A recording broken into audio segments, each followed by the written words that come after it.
Welcome to the Raven Roundup, your go-to podcast for all things sports at Royal Oak High School. I'm your host, Sam Klonke. And I'm your co-host, Ben Machiniak. Join us as we dive into the exhilarating world of Royal Oak High School sports, where we cover all of the amazing teams. That's right, Ben. Whether you're a dedicated fan cheering from the stands or a player on the field, this podcast is your backstage pass to latest updates, game highlights, and interviews with incredible Raven athletes and coaches.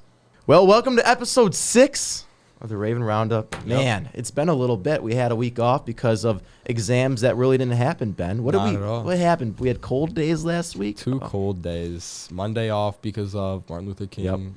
And then we had cold days Tuesday and Wednesday. Tuesday and Wednesday. And then Thursday we had 5th and 6th hour exams. What did you have that? Do you have any exams that day? I had Mr. Conrad's Film Studies and ELA. So no, not really that bad. I didn't have anything that day either. Easy day. And then Friday we had Records Day and we had the day off. So we only was at school one day last week. Yeah. So it's gonna suck going back Wednesday. It's gonna feel weird. So Monday and Tuesday this week we have half days because first, second hour Monday exams, third and fourth Tuesday exams, and then we come back Wednesday and it's semester 2, which I'm excited for semester 2, but at the same time, like, I just want to get those exams over, and then we have those cold days. Yeah, and they've been so pushed back, and everything just feels like a mess. We haven't had a full day of school in almost 2 weeks. Yeah. So we're back. We're back at it. Episode 6. How was your long weekend? Did you do anything fun? I did. So I went sledding with friends on one of the cold days. We lasted about 10 minutes. It was really, really cold. Yeah. I watched some football games with some friends. Then I kind of just hung out, you know. That's good. Took care of some you can't really do exams. much on a cold day. You can't. I mean, you got to stay inside. It's way too cold. I went outside for a second, and I was like, oh, my God, I'm freezing. How was your weekend? It was good. It was good. I went skiing. It was fun. And watched NFL divisional round. And nice. Man, the Lions win. They stay alive. I was going into that game. I was like, all right, the Lions are going to win this game. I wasn't like. Yeah, I thought it was a lock. It was almost like a trap game. It was a trap game. It could have been. It could have been a trap game. And I was worried, but then I wasn't. But then I was worried. Our defense, Cam Sutton, he's so bad. Awful, yeah. I don't know. It just wasn't. It wasn't the greatest game we played, but the Niners didn't play that great. Yeah. Either. The Niners didn't play that good. No. But so the big question that's been going on, would we rather play a better Packers team at home or a worse 49ers team better Packers away? Team. Better Packers team. I think, too. I think the atmosphere at Ford Field would be way better. So I was really rooting for those Packers. But they're looking really good. Hey, we got a good game this weekend. We do. Sunday, 6:30? 6:30? 6:30, and it's going to be fun.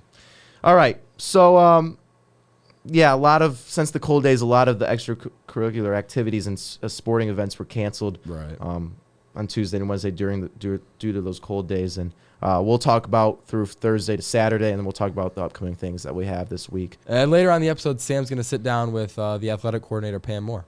I can't wait. So let's get right into the competition cheer. Ben, take it away. So on January 10th, the competition cheer team had their first league competition. They placed top 5 in the comp. And in the first round, they scored their highest score of all season. So that was good for them. Top was, 5. I mean, that's great. We'll give you guys more updates. We'll give you more. Yeah. We want to have a cheer captain or a couple cheer athletes come into the studio, and we'll talk to them soon. So Unified Basketball. So the Unified Basketball team, they played a great game. It was January the 11th against Grosse Pointe North. Mm-hmm. Unfortunately, they did lose with a final score of 36-34. Sam, who were the stars of that game? Man, Ben, it was a great game. So I didn't play in this one yet because I was Team Royal and Team Oak. Team Royal and Team Oak. We talked about that. So Grant Hatterman had some incredible shots behind the arc. Marshall Jones played some aggressive defense, and no everyone surprise. No surprise there. So tall, put his hands a big up. Man. He's stopping everything, and everyone contributed in a big way. And unfortunately, we lost the game in the season opener, but it was a great time. Everyone had a good time. Everyone was fun. It was really fun. A close game too. I love the close games. Make it a lot better. Who do we got this week, Ben? So they have 2 games this week. By the time you're hearing this, they will have already played Clawson on Tuesday, and their second game is this Friday. It's at home against Southfield at 6:30. And I will be making my season debut on Tuesday against Clawson. I'm hyped. I also am working on filming a documentary of the Unified team this week. All right. It will be similar to the documentary that I made for Royal Oak vs. Berkeley football game, the Woodward Showdown. Okay, so there's high hopes. Yeah, and if you haven't checked that one out, You got it. It's a must watch. It really is. you got to check it out. It was a video, a documentary about our football team, Royal Oak versus Berkeley. It's a great rivalry. The Woodward Showdown. They used to trade away the curb, and now they do the sign. You'll just watch it. 10-minute watch. A 10-minute watch. And you go to Royal Oak School's YouTube, and you can find it there. What about girls basketball, Ben? So, the girls basketball team, they had both of their games canceled last week because of the cold weather, I would assume. Yeah. And they will be back this week with 3 games. Who do they play, Sam? Well, Ben, by the time you hear this episode, they will already have played Seaholm on Monday and Rochester on Tuesday. Their third game of the week will be on Thursday away against Bloomfield Hills at 7 p.m. Good luck to the girls this week. They have a lot of games. Yep. 3 games. That's insane. A lot. I can't imagine. I'm not in any sport that has so many games or matches every week. I mean, golf, 1, 2, football, 1. It's got to be tiring. I mean, that's got to be every night, and then practice all the other days. So, and Monday, so they have one game Monday and Tuesday. I can't imagine having a game back to back because how do you get ready for the next? You have to get ready for both the games ahead of time. So good luck to them. Yeah. Boys basketball. Last week, the boys basketball team took on Rochester High and beat them with a final score of 48-33. Standout players include Camden Clark with 22 points, Eddie Skleski and Nick Hoffman with 8 points, and Urim Patino with 6 points. So the team's overall record is 8-5, and they are 3-3 in the league. So who do they got this week, Ben? So this week, the boys, they have 2 games. They will have already played Stony Creek on Tuesday. This Friday, they compete against Ferndale University at the Nest at 7:30. So good luck to the boys this week, and let's hope that they can keep up the good work from last Thursday. Yeah, and sure. They won that game. They're ready to go. Ball's rolling. Let's do good this week. Yep. Get 2 wins, 1 on the road and 1 at the Nest. 7:30. Be there. We talked about the Nest last. We did. We don't want to have this conversation again, guys. Nope. It was heated. Be there, but actually be there. Yeah. Don't be on your phone. Be present. Don't be talking. Be in the moment. Someone. Be in the moment. Enjoy it. And have fun and yell and scream. So last Thursday, the boys swim and dive team took on Ferndale in Hazel Park. Royal Oak came in first and Ferndale in second. A lot of good races from the Royal Oak men. Freshman London Murray was the man of the meet. London had nice drops in the 100 free, 0.51 seconds, and in the 500 free, 3.72 seconds. Good job, London. Then on Saturday, Dylan Zobel and Dylan Dowdell, they competed in the Oxford Diving Invitational. Dylan Zobel took 6th place in the 6 dive competition, and Dylan Dowdell took 12th in the 11 dive competition. And he did get a personal record. Personal record. That's always the best. It is. Great job. Yeah, both the Dylans, good jobs. Yeah. Great job to both Dylans. Then the man of the week was sophomore Ryan Abu Azarine. Ryan had been working hard in practice and has been a great teammate and is super coachable. He had a nice drop of 4.7 seconds in the 53. Great job, Ryan. This Thursday, the boys are back to work in a league meet against North Farmington at home. It will be at 6 p.m. They also have a home meet Saturday at 11 a.m. That'll be against Fenton. So good luck to the boys this week. And league meets are very, very important. It is. So the M1 Griffins, they've been doing still very good. They're still hot. They're still hot. Yeah. Last Thursday night, M1 Griffins took on Lake Orion, my hometown. Not my hometown, but I live there. Yeah. The Griffins got the job done against the Dragons and shut them out with a final score of 6-0. Who were the standout players from that game, Ben? Standout players from Royal Oak were Justin Stewart. He had 2 goals, and Lucas McInerney, Keeson Griner, and Griffin Prisbolo. They all scored as well. So that was a really good performance by them. The assists came from Adam Lampman, Keeson Griner, Justin Stewart, Logan Elin, Griffin Prisbolo, and Kyle Passwater. Then the boys took on Bloomfield Hills Blackhawks and beat them for the second time this season with a final score of 8-3. RO goals were scored by Luke Schwanke, Justin Stewart, Logan Elin, and captain Kyle Passwater. Seniors Justin Stewart, Logan Elin, and Griffin Prisbolo all had assists that game as well. M1's record's now 14-3. I'm also pretty sure that this game It was heated. It was a heated one. A heated one? I Chippy? mean, yeah, I heard Kyle Passwater got like stomped on. He got Oh, jumped. wow. Yeah. Stomped on. Well, I wouldn't say stomped. He got jumped pretty much. Yeah. Wow. This film. But hey, 14-3, they won that game. They did. Beat them at their place, beat them at our place. Yep. And hey, they're moving on, 14-3. So this Thursday, the Griffins travel to take on Clarkson at 8:15 p.m. And then on Saturday, they will be back at it with Clarkson at home this time at 7:15 p.m. So hopefully it's an undefeated weekend For sure. against Clarkson Yep. for the Griffins and keeping that record alive, 14-3. Man, that's insane. That's I good. can't imagine being on a team that good. I mean, man, They're they all- must yeah. they must be a very close, tight knit Those Sunday team dinners. team chemistry. Yep. Sunday, Kyle Passwater talked to us about to you about Yep. the team dinners and what they do, and I actually saw an Instagram post that I they did were too. at. They were all saying "Go Lions" together. yeah. It was cool. It was nice. It was cute. pretty cute. Yeah. All right, so the moment you've all been waiting for, the interview with Mrs. Moore, the athletic coordinator here at Royal Oak High School. Check it out. So, what inspired you to pursue a career in athletic administration? Well, it's one of those things where it kind of chose me. I didn't choose it. I started in the athletic office when I was a junior in high school. Oh wow. I was a student assistant. My senior year, I was a co-op. And then when I graduated, I was going to school at home. And Chuck Jones was our athletic director then. And he asked me if I would stay on. Oh wow. So, of course, he was a man that you could never say no to. Anybody that knew him, if he asked you to do something, you just did it. And I thought, oh, sure, I'm going to school. It's a part-time job. That's fine.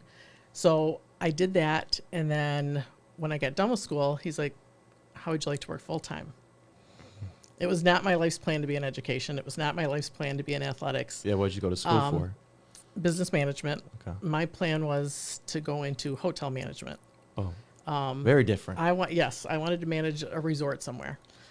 Well, when the opportunity presented itself, I liked doing what I was doing, so I decided to stay. 35 years later, Wow. here I am. And in that co-op job, what would you do in the office? Like, just assist in any way? Really? Yeah, I mean, at that point, I was hired basically in a secretarial capacity, and then as time evolved, when he retired, is when they actually changed my position to athletic coordinator. They took a lot of his duties and gave them to me, and that's when so that was 1997, when I actually became the athletic coordinator. Athletic coordinator. Can you share some highlights or memorable moments from your time as being athletic coordinator? There have been a lot of them. I've seen a lot of success. I guess most memorable would be when Kimball and Dondero merged and we became Royal Oak High School. That was one of those pivotal times when you just didn't know quite how it was going to go. Yeah. You take two rival schools and now you're going to merge them into one.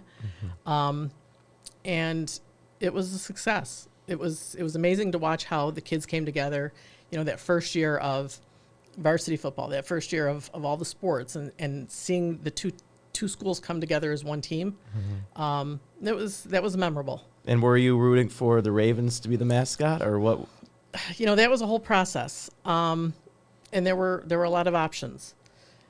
The Ravens were one of the better ones. I mean, some of the ones that, kids were proposing were just, they wouldn't have been good. Yeah.